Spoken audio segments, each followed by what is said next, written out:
That. Thank you so much, TJ. Time now is 6:06. Okay, so Alex, we're keeping an eye on the skies because we do have the potential threat for some storms today. That's right, and it's not any run-of-the-mill threat today. We're clipped by what's called a level 3 threat, which means we're a step up from what we would consider normal for this time of year, and that's going to be our northern extent. So we'll say areas near Gray over towards Milledgeville and up towards Eatonton this afternoon. They're clipped by that level 3 that goes a lot further north than just us. Check that out, into the Carolinas, on into Virginia, and actually into the northeast. But for us, back closer to home, again, that's going to be Milledgeville, Sandersville, Sparta, mainly Baldwin County, northern Washington County, and then a level 2 in place elsewhere. That's going to be Macon, Warner Robins, Perry, Cochrane, Dublin included within that. The threat today is primarily for damaging winds. It's just that the higher threat of damaging winds is going to be in this level 3 area, and then also watching for the possibility of maybe some large hail over an inch in diameter, and I don't think lightning is going to be hard to find in central Georgia today. We are quiet right now, but that is going to change by the time we get later into the afternoon. 71 in Forsyth this morning, 72 in Macon, 73 in Gordon,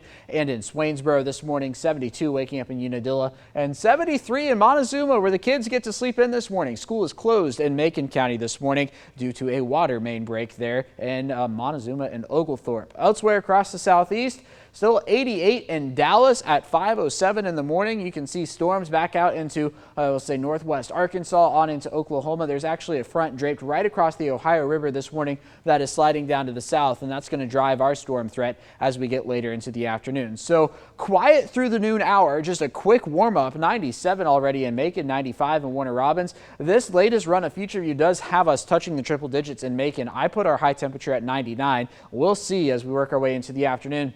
And then this is a new run here in terms of what we've seen earlier this morning. So you can see a broken line of showers and storms rolling their way through central Georgia, maybe becoming a bit more organized by 7, 8 o'clock, but then working their way out of here by the midnight hour. So our severe weather threat today is going to come between 4 and about 9 p.m. across central Georgia. Clear tomorrow morning. As we get into the afternoon tomorrow, maybe a couple more storms trying to work their way through as the actual front comes through. This latest run of Future View has delayed the arrival of the front itself, which allows for the storm chance to develop tomorrow afternoon.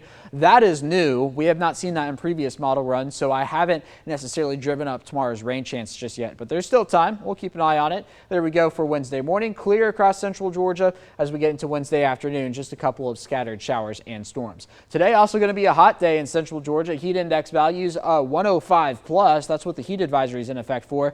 That's for everyone. And in fact, this pink color here out across the Chattahoochee River into Alabama, that is an excessive heat warning with an excessive heat watch down to the south and to the west there as you get closer towards Tallahassee, their National Weather Service office issuing that one. By 10 a.m. already feels like 97 in Macon, easily breaking the triple digits in terms of what it feels like outside today. That's 1 p.m. there on into about 4 or 5 o'clock. If you do happen to catch one of these scattered showers, that will drop the feels like temperatures. And then there comes that front. Only a couple of spots will get into the 100s tomorrow in terms of that heat index forecast. Depends how far south the front is able to make it. But again, several hours this afternoon of 100 plus in terms of what it feels like outside. This is a live look at Hartsfield-Jackson this morning.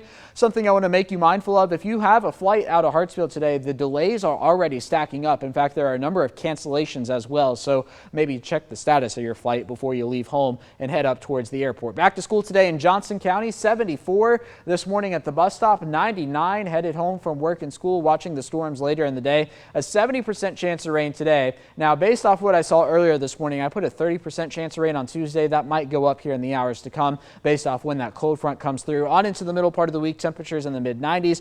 But Frederick, it is actually going to feel like the mid-90s outside as opposed to being the mid-90s and feeling like 100 plus. Woo.